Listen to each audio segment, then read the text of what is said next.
So we know obviously that Shahada is first, which is something that we need in order to become Muslim. Salah is second, which is among our Fard Ayn, which is what we do every single day, at least 5 times a day, unless we have an excuse.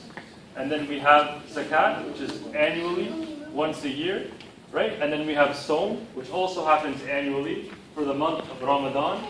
And then we have the ritual of Hajj al-Bayt, to the Masjid al-Haram. So, in order to even endeavor upon the pillar of Hajj, we need to be physically and financially able in order to go on Hajj. So we need to be physically able in the sense that we're healthy enough to endeavor the journey of Hajj, because we will have to do some considerable traveling, right? We need to know that our health is well enough so that we can actually sustain the heat and that we don't have any major bodily injuries that would prevent us from traveling during the Hajj. And before we even begin the Hajj, what's necessary for us to do if we are men is to put on the ihram. Is to put on what's known as the ihram. The ihram is the white garment that you'll see men wear, and how they put it on is they take 2 long white pieces of seamless white cloth, right? In the Masjid al-Haram. And this is the area over here where the Hajjis come and they make tawaf, which is the circular pattern around the Kaaba. And they need to do this in a state of wudu. So they need to do this in a state of purification, of tahara, or of ablution, as they also say sometimes in English.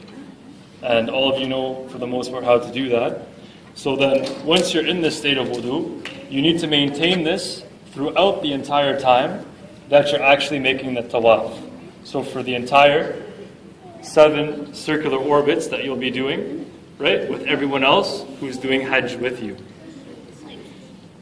During this time, if you choose to, you can pray 2 rakat behind the maqam of Ibrahim, which is this small gold-like structure, which is very close in proximity to the Kaaba, which is just this little small object right here on the model display. Maybe he didn't mean it. If you can, it's optional, it's not required, to touch or kiss the black stone. But I would recommend you exercise this with caution, because you will find that people can be a little bit aggressive. If you actually go for Umrah or Hajj, you'll find that it's very clustered together. Like it's a very tight space. Especially when you get closer towards the Kaaba, you'll find that the people are very tightly held together. And it's almost hard to stick together as a crowd. So you literally have to hold on sometimes to the person in front of you, just so that if you're in a group, you can stay together. Because it gets that busy over there. If you watch on the television screen, even at different times of the year, it's so crowded that you feel like it never ends. And then so, after you do the 7 times tawaf, and if you do the 2 rakat sunnah at the maqam of Ibrahim, then you would go on to the next step, which would be, you're going to do sa'i, which is, you're going to travel between Mount Safa or Mount Marwa. And that is now enclosed actually within a building. Prior to that, it was actually an elevated mountain, but they've structured it now as you're actually within inside of a building, and you're literally going to walk between these 2 points, right? You're going to walk between Safa wa Marwa, and you're going to do this also 7 times. So while doing this, there's a small region in between where for the men, it's recommended that they move at a faster pace between the points of Safa and Marwa. There are some select adiyah, or some select dua that you can make at each point during this part of the Umrah wa Hajj. Because in this case, this earlier part is considered Umrah. This earlier part, doing the 7 tawaf and doing the sa'i 7 times as well, back and forth. And once a person does this, he's actually completed his Umrah, which is the lesser pilgrimage. But Hajj al-Akbar, the greater pilgrimage, is the full set of events, which also follows after the sa'i. So after the sa'i is done, a person will actually leave Masjid al-Haram, and they'll head towards Mina. And they'll spend the night in Mina. Yes, and during here they'll be spending a lot of time doing ibadah, trying to do a lot of nafila, optional prayers, making a lot of dua, trying to clear their intentions, fi sabilillah, for the sake of Allah subhanahu wa ta'ala. It's encouraged during this time that we don't discuss worldly affairs, that we don't even discuss politics, or harb, or war, or anything else associated with the dunya that would affect our direct concentration and our khushu' to worshipping Allah subhanahu wa ta'ala during this time. And then the next day we will travel over to Mount Arafat, right? We'll travel towards Mount Arafat. And when we reach Mount Arafat, this will be a place where we make dua, also close to Jabal Rahmat, facing the Kaaba. So turning our faces towards the Kaaba. And this will also be a point where we combine Dhuhr and Asr, right? We'll combine Dhuhr and... Sorry. No. Okay. Yeah. So we'll pray Dhuhr and Asr while we're here. And we will wait we'll wait for the sun to set while we're at Mount Arafat. And then we'll travel to Muzdalifah. When we get to Muzdalifah, we'll pray our Maghrib and our Isha when we get to Muzdalifah. When we're in Muzdalifah, we're going to pick up 21 stones. We're going to pick up 21 stones. So I suggest maybe you bring a small bag or a satchel, something to keep your stones with you, because you'll need them later on during the Hajj or the pilgrimage, inshallah. You're going to need those 21 stones because you're going to split them into 3 groups, right? You're going to split them into 3 groups because you have 3 jamarat, 3 large pillars that you need to throw these stones at. The reason why you're throwing these stones is to symbolize your victory or your struggle against the shaitan. So you're going to throw 7.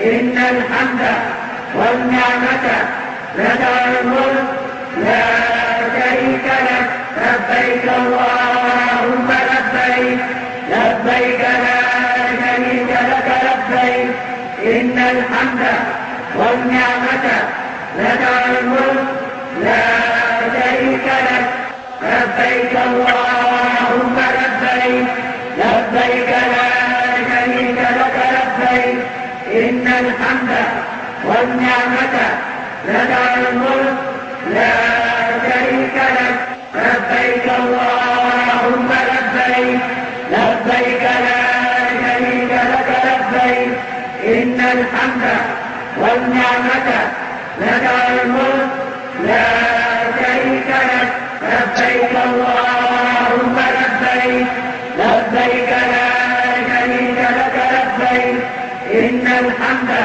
والنعمة لك الملك لا شريك لك لبيك اللهم لبيك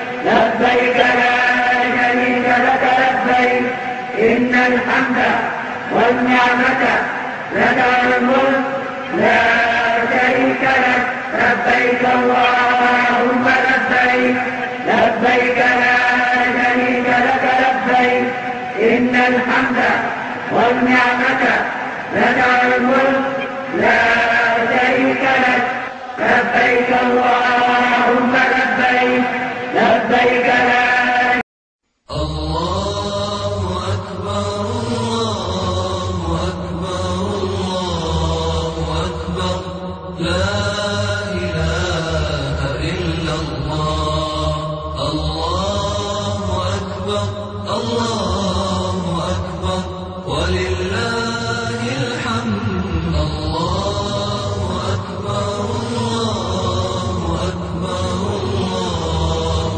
أكبر لا إله إلا الله الله أكبر الله أكبر ولله الحمد الله أكبر الله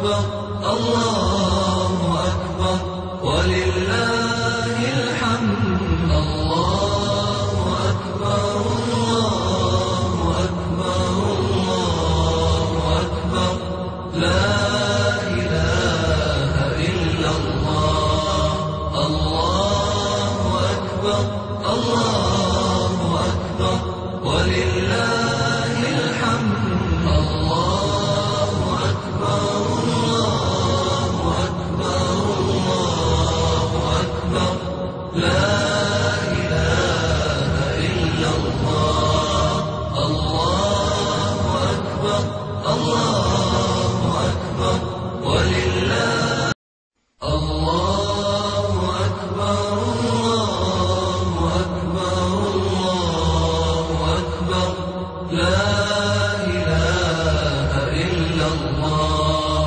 الله أكبر الله أكبر ولله الحمد الله أكبر الله أكبر الله أكبر لا إله إلا الله الله أكبر الله أكبر ولله الحمد الله أكبر الله.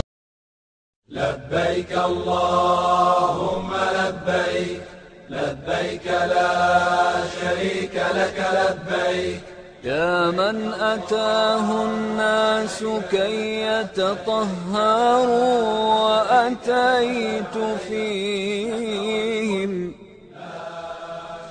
وأتيت فيهم كي أعود مطهرا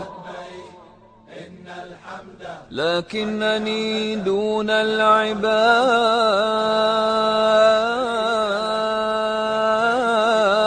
جميعهم ذنبي عظيم قد ينوء به الورى فطمعت فيك وجئت بيتك ضارعا متضرعا والعيب مني قد جرى. ودي لي سلامي يا رايح للحرم وادعي لي وسلم لي على هادي الأمم. ودي لي سلامي يا رايح للحرم وادعي لي وسلم لي على هادي الأمم. انظر للكعبة يا محلاها نور وجلال يغشاها. انظر للكعبة يا محلاها نور وجلال يغشاها. يحرسها ربي ويراها اذكرني أمامها وادعي لي يا ساعي بهمة من الصفا للمروى يا شارب من زمزم تذكرني بدعوى. يا ساعي بهمة من الصفا للمروى يا شارب من زمزم تذكرني بدعوى. يا طالع على جبل الرحمة يا ماشي في وسط الزحمة. يا طالع على جبل الرحمة يا ماشي في وسط الزحمة. اطلب من مولاك الرحمة واذكرني أمامها. ودي لي سلامي يا رايح للحرم وادعي لي وسلم لي على هادي الأمم. ودي لي سلامي يا رايح للحرم وادعي لي وسلم لي على هادي الأمم. انظر للكعبة يا محلاها نور وجلال يغشاها. انظر للكعبة يا محلاها نور وجلال يغشاها. يحرسها ربي ويراها اذكرني أمامها وادعي لي يا سائل.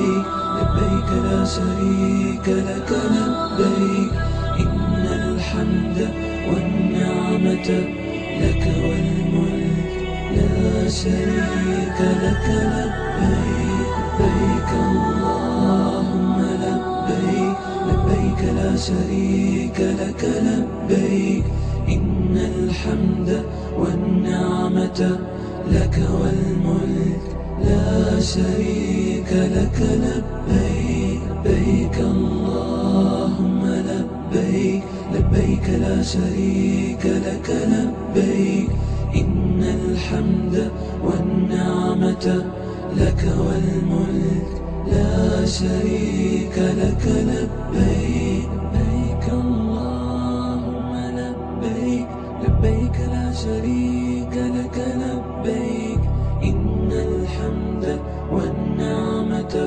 لك لا شريك لك يا منان يا ديان يا غفور يا ودود يا رحمن والنعمة لك والجود يا شريك لك